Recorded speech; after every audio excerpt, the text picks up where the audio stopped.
O presidente eleito Jair Bolsonaro afirmou nesta quarta-feira que tentará aprovar logo no primeiro semestre do mandato a reforma da Previdência, aspas, do futuro presidente.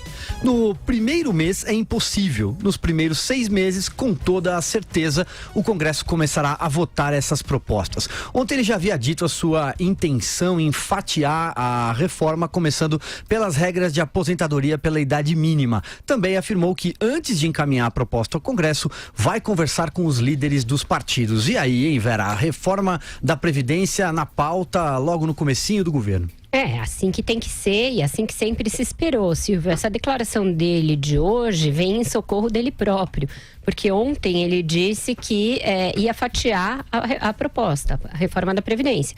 Isso foi mal entendido, ninguém soube dizer exatamente a que fatiamento ele se referia.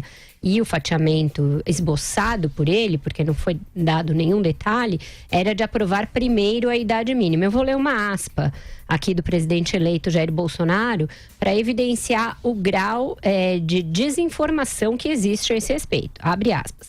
Na proposta que está aí, portanto a do governo Temer, a idade mínima é de 65 e é para 2030, se não me engano. Nós vamos fazer aquilo que cabe nos nossos 4 anos. A ideia é pegar parte da proposta que está aí e botar nos 4 anos nossos. Continua o que está aí, mantendo a diferença. Não dá para entender patavinas dessa aspa. Então, hoje ele veio de novo falar a respeito, falar que é uma prioridade para os 6 primeiros meses, porque essa declaração da véspera tinha sido um desastre. Eu tratei disso no meu comentário no Jornal da Manhã. Simplesmente pelo fato óbvio, que é algo que a gente vem falando aqui há meses, não porque sejamos pitonisas, ou porque a gente queira, estão desejando o mal do governo, porque a gente sabe, a gente entende de economia, que é algo essencial para quem pretende fazer análise política, porque as duas coisas jamais estão dissociadas, muito menos agora. Então, portanto, fazer a reforma da Previdência nos 6 primeiros meses não é uma concessão do governo, é algo necessário, é uma condição sine qua non para o seu sucesso. Bolsonaro agora está dizendo algo que deveria ter dito desde sempre, desde ontem, desde a primeira semana de eleito.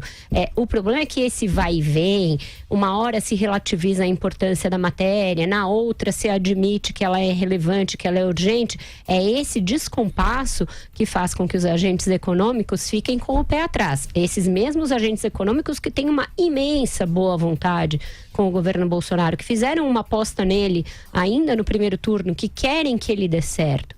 Portanto, não é ninguém que está torcendo contra, é justamente quem está torcendo pelo governo e quem está planejando investimentos a partir da aprovação desse marco importante que é a reforma da Previdência, que cobra do governo eleito coerência, coesão e foco nessa questão. Então, a declaração de hoje do Bolsonaro é melhor que a de ontem.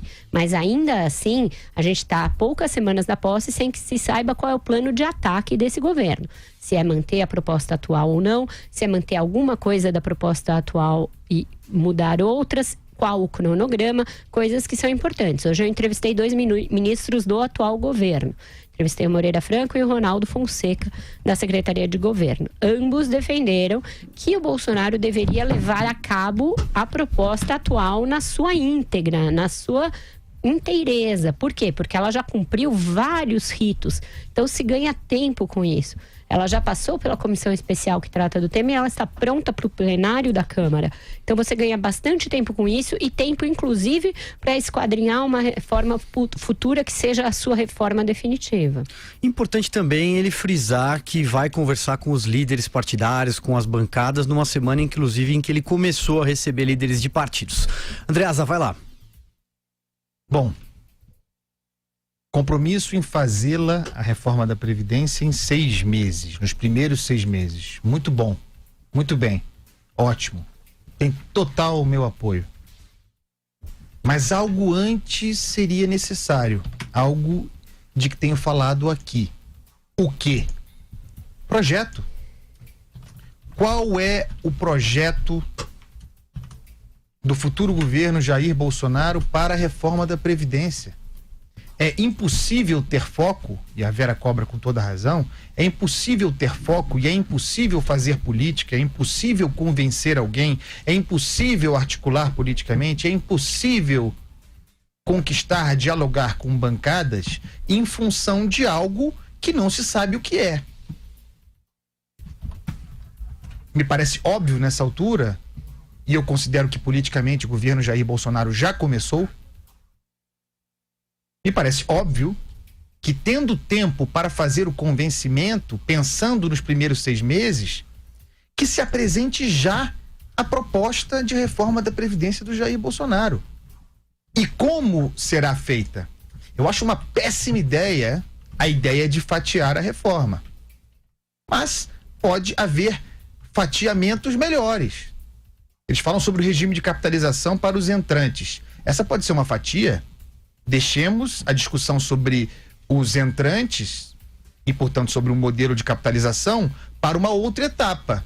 E cuidemos da fatia que está na ordem do dia, para rimar.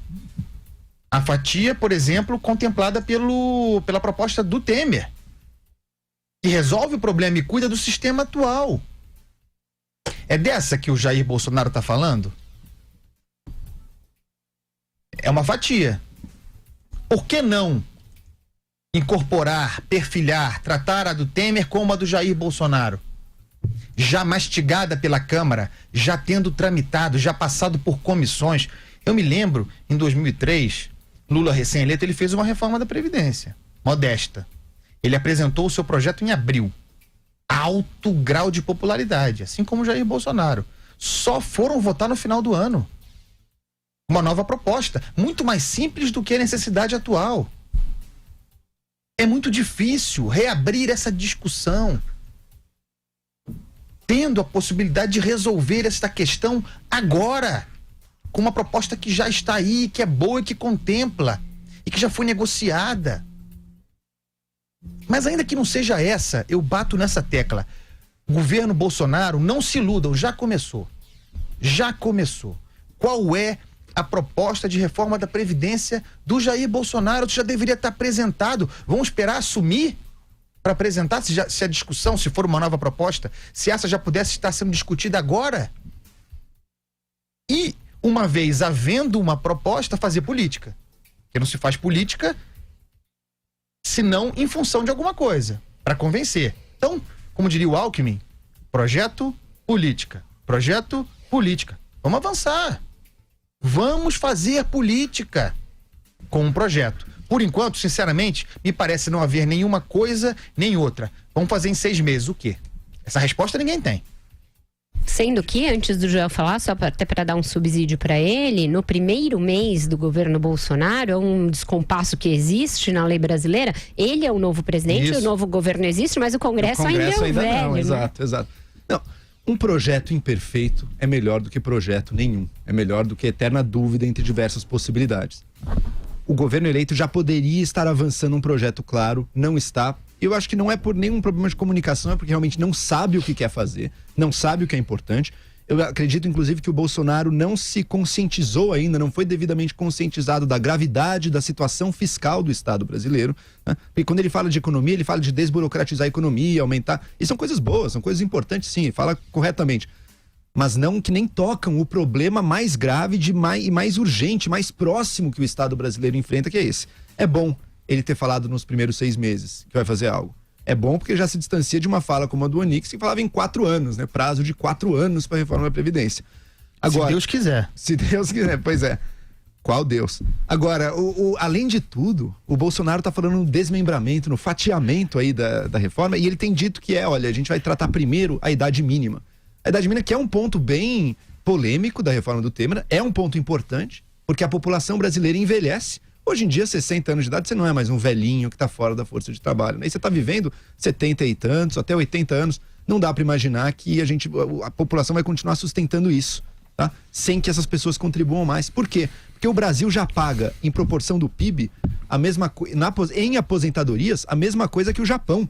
O Japão, um país de idosos, paga o mesmo que nós, em proporção da riqueza gerada num ano, o mesmo que nós brasileiros, que temos uma população muito menos idosa. Imagina conforme nossa população se tornar mais idosa, como é no Japão, como é na Europa. Isso é explosivo. Portanto, a idade mínima precisa mudar. Agora, olha o risco. Quando você fatia, você transforma o que seria uma grande briga política, uma grande negociação política em várias. você dificulta, de certa forma, o que vai vir depois. Porque na cabeça de muito parlamentar eu já paguei o preço político de ter aprovado essa idade mínima aqui. Você não vai ainda agora querer que eu compre outras brigas. E quais são as outras brigas? Justamente com o funcionalismo público. Justamente com o núcleo do privilégio econômico desse país e que a reforma da Previdência do Temer toca, porque coloca o teto dele junto com o INSS. Então você vai comprar a primeira briga com todos os trabalhadores, e a briga com o funcionalismo público, com esses privilégios encastelados no Estado, você vai deixar para depois, para sabe-se lá quando. Sabe-se lá se os parlamentares, se o próprio governo vai querer peitar isso, né? O Onix falou em prazo de 4 anos, isso é balela. O mercado está relativamente otimista com o Bolsonaro. Só que essa lua de mel não dura para sempre, né? Dura 6 meses, talvez 1 ano, mas se não sentirem que vai ter uma reforma da Previdência real, a coisa piora. E daí o crescimento que a gente está esperando vai cair muito. Para o ano que vem estamos esperando um crescimento aí um pouco mais de 2%, já não é nenhuma maravilha. Mas se não tiver reforma da Previdência, podem apostar na volta da recessão. E que essa reforma não venha só pesando justamente nos ombros dos trabalhadores de todo o Brasil, né? Trabalhadores do setor privado, do INSS. Temos que discutir e mexer nos privilégios do funcionalismo público. E você discutir só a idade mínima antes, você vai deixar esses privilégios para depois. Você tocou no ponto, a meu ver, mais importante, mais delicado dessa reforma da Previdência, e eu jamais vi o Jair Bolsonaro falar da dimensão da reforma previdenciária no que tange ao funcionalismo público. Então, fatiar para fugir do problema não é o melhor caminho. A idade mínima é muito importante? Mas o enfrentamento dos privilégios da alta classe do funcionalismo público e a equiparação dos regimes público e privado, esse é o principal desafio e é, inclusive, a principal mudança cultural contida na reforma da Previdência, cultural e educativa. E sobre isso, o governo Temer falou e sofreu desgaste, porque é delicado. Eu nunca vi o Bolsonaro falar sobre isso. Há um déficit, há um déficit a respeito dessa questão dos privilégios do funcionalismo público, da previdência do funcionalismo público, geralmente aquele que ganha mais. Vocês já viram a média da previdência de quanto ganha? É isso, 7 mil reais. 41% dos benefícios vão para 20% das pessoas que mais recebem e 3% dos benefícios vão para os 20% mais pobres. É uma conta que não fecha nem em país rico, quanto mais aqui. E tem esse problema que tinha começado a ser enfrentado pelo Temer, que é um problema de comunicação da reforma da Previdência. Você comunicar corretamente. Você dizer que se trata de corrigir distorções e retirar privilégios e não de cortar direitos.